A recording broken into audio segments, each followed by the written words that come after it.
आज एक माइक्रोवेव में होने वाले कॉमन समस्या के बारे में आपको हम बताएंगे, जो हर एक माइक्रोवेव में ही आता है, नहीं आने का सवाल नहीं है। चाहे 1 साल में आए, चाहे 1.5 साल में आए, चाहे 2 साल में आए, उसके बारे में बताएंगे पूरे डिटेल्स में। वीडियो आपका वीडियो थोड़ा लंबा होगा, 10 मिनट का वीडियो होगा, लेकिन अगर देखिएगा तो इस समस्या का समाधान आप अपने घर पे ही 100% कर सकते हैं। तो वीडियो को स्किप नहीं कीजिएगा।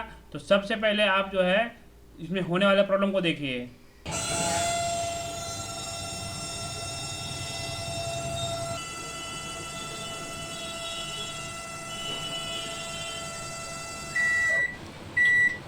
जैसे कि आपने सुना है, इस माइक्रोवेव में जो है साउंड का इशू है, और साउंड कहाँ से आ रहा है इस वीडियो में पूरा बताएंगे, और उसका रिपेयरिंग भी करेंगे, सही करेंगे बिना कोई पार्ट को चेंज किए हुए। मतलब इसी तरह से प्रॉब्लम सॉल्व हो जाएगा।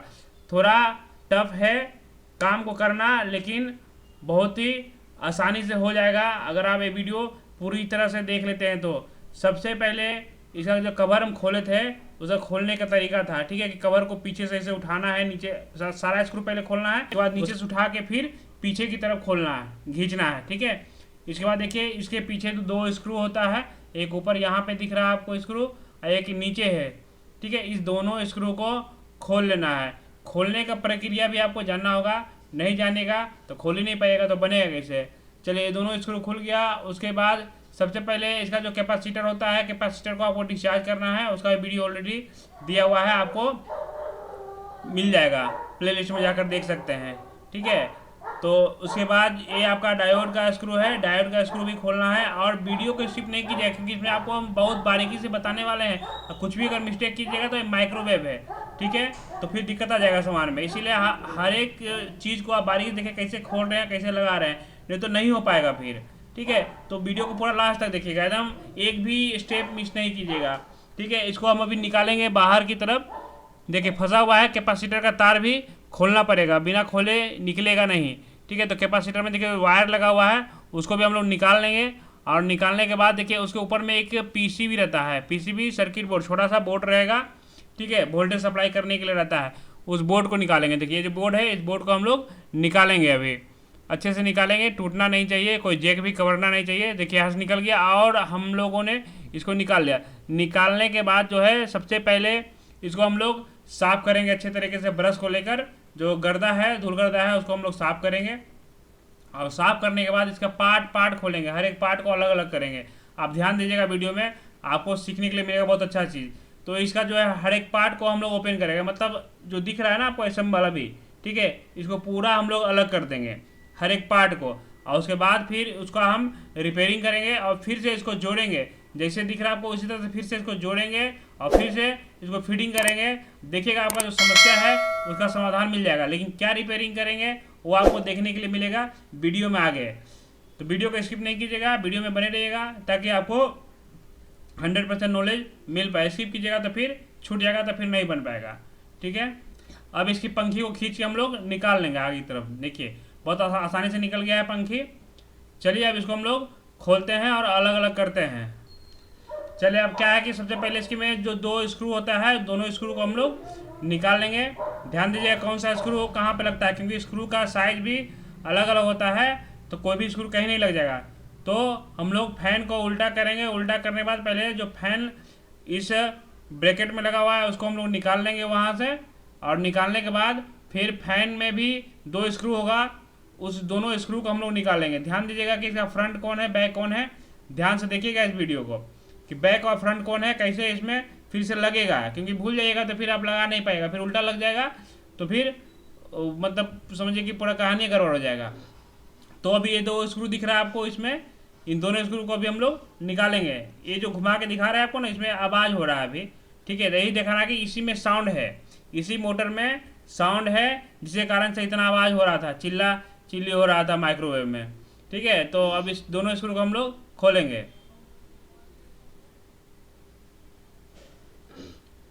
जो स्क्रू खोल रहे हैं ना, ध्यान रखिएगा, जो इसका हम सभी चीज़ों खोल रहे हैं, फिर कैसे लगेगा ना, उसको भी ध्यान में रखिएगा, क्योंकि उल्टा लगेगा तो फिर नहीं हो पाएगा सही, फिर ना बैठेगा वो और ना सही हो पाएगा।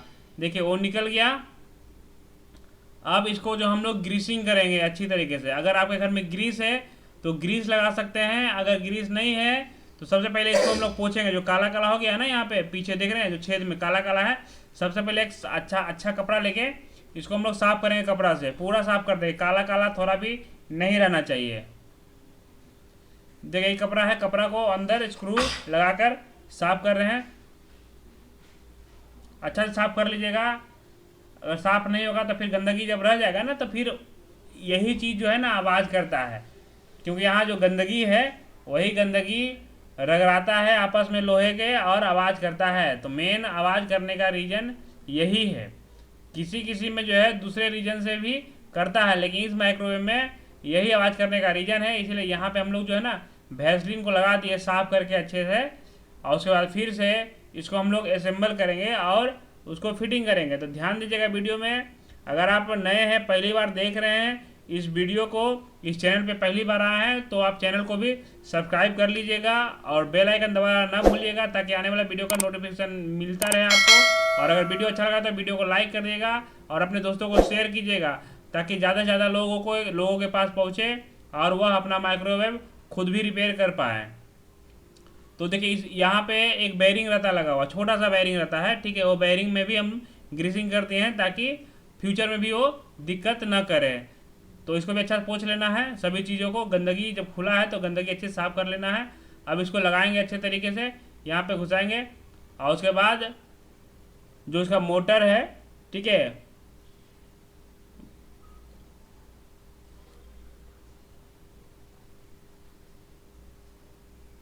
देखिए जिस तरह से लगा हुआ था उसी तरह से लगाना है, भुलाइएगा ना स्टेप है। अगर वीडियो समझ में नहीं आ रहा तो फिर रिपीट करके देख लीजिएगा, इस चीज़ को बैक करके देख सकते हैं कैसे कैसे लग रहा है। भूलिएगा ना, ये आप अपना काम घर पे भी कर सकते हैं, खुद भी कर सकते हैं। स्क्रू का साइज छोटा बड़ा होता है, जो पहले खोले थे उसका साइज बड़ा था और उसका साइज छोटा है। तो ध्यान दीजिएगा, स्क्रू आपस में मिक्स नहीं होना चाहिए, नहीं तो फिर लगेगा नहीं, बैठेगा नहीं अच्छे तरीके से। और जैसे हम खोले थे पंखा को उसी तरह से फिर बैठाना पड़ेगा, क्योंकि जो उसका ब्रैकेट है जहाँ वो बैठता है वहाँ पे भी अगर उल्टा बैठ जाएगा ना, देखिए यहाँ पे आवाज़ आपका ख़त्म हो गया, घुमा रहे हैं तो अब आवाज़ नहीं कर रहा है। मतलब समस्या का तो समाधान हो गया, ठीक है। लेकिन अब बैठाने के लिए सीखना है आपको कि कैसे बैठेगा, क्योंकि वो भी एक कलाकारी है। अगर नहीं सीखिएगा तो फिर बैठेगा कैसे।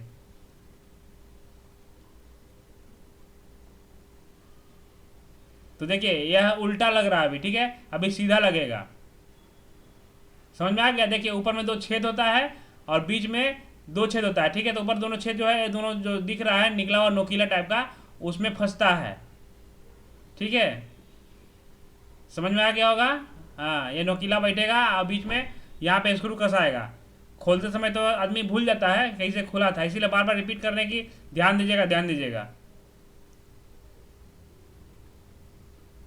ठीक है। आप दोनों स्क्रू को कस के फिर से उसको बैठाएंगे और बैठाने के बाद आपको बताएं कैपेसिटर में भी तार लगता है, उसका भी ध्यान आपको शायद नहीं होगा कि कैपेसिटर में कौन सा तार किधर लगता है, तो भी आपको बताएंगे अभी हम।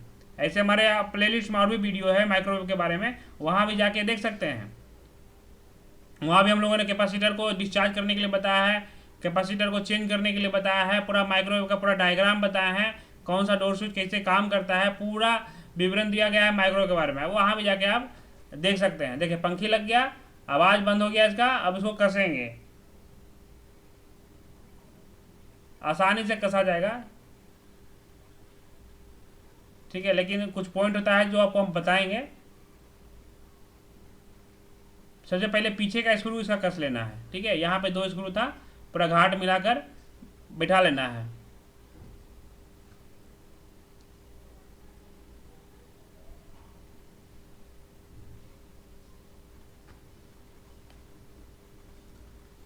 और जो स्क्रू अभी कस रहे हैं नीचे, ध्यान दीजिएगा, यह स्क्रू जो है कैपेसिटर के साथ में देखिएगा एक पत्ती टाइप का लगा रहता है, उसमें कसाता है।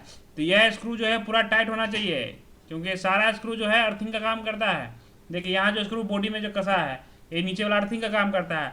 ऊपर वाला प्लास्टिक में लगा हुआ है, उसका कोई इतना खास अथी नहीं है, वो सिर्फ टाइट करने के लिए। लेकिन नीचे वाला जो है अर्थिंग में लगता है, उसको 100% पूरा टाइट कर देना है। नहीं टाइट कीजिएगा तो उससे फिर मशीन में आपका दिक्कत आ जाएगा। तो नीचे वाला स्क्रू एकदम 100% टाइट होना चाहिए, क्योंकि नीचे वाला स्क्रू जो है पतला गुना का होता है। ध्यान दीजिएगा, ऊपर वाला स्क्रू मोटा गुना का होगा, नीचे वाला पतला गुना का होगा, तो पतला गुना वाला स्क्रू नीचे लगेगा।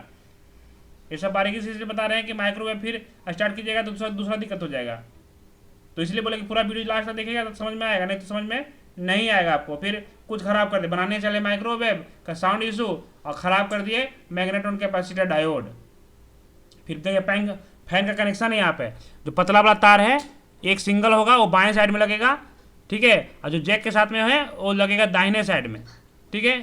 देखिए सब ध्यान, ये चीज़ आपको पहले दिमाग में नहीं होगा, खोलते समय दिमाग में आपका नहीं आया होगा, ठीक है, इसीलिए आपको हम बार बार बता रहे हैं। इसके बाद देखिए कैपेसिटर में कनेक्शन करेंगे। कैपेसिटर में जो है जो फ्यूज है, जो ट्रांसफार्मर से वोल्टेज आ रहा है वो लगेगा बाएं साइड में, ठीक है, और जो दाहिने साइड वाला टर्मिनल है वहाँ पे जो मैग्नेट्रॉन में कनेक्शन जा रहा है एक डायोड में है, ठीक है। तो मैग्नेट्रॉन डायोड यहाँ लगता है, समझ लीजिए कि वहाँ से कनेक्शन जाएगा मैग्नेट्रॉन में, जो ऊपर में लगा हुआ देख रहे हैं। और अभी जो लगा रहे हैं ये आपका डायोड का स्क्रू है, वो 100% टाइट होना चाहिए पूरी तरीके से। अगर टाइट नहीं कीजिएगा तो स्पार्किंग करता है माइक्रोवेव, आपको ये बात नहीं पता होगा, स्पार्किंग करता है और कैपेसिटर मैग्नेट्रॉन खराब कर देता है, इसलिए उसको 100% टाइट कर दीजिएगा पूरी तरीके से।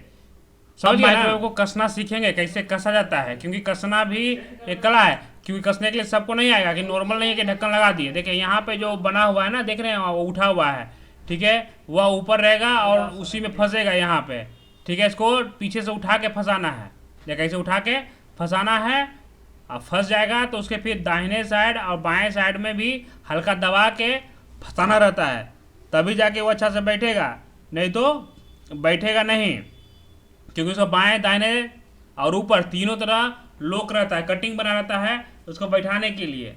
समझ गया ना, तो बैठा के हल्का हल्का पुश करना है, पुश करने के बाद वो बैठ जाएगा, और बैठने के बाद चारों तरफ से आपको स्क्रू लगा देना है। अब हम माइक्रोवेव को स्टार्ट करके देखते हैं कि आवाज़ है कि नहीं है। यहाँ ध्यान सुनिएगा, पहले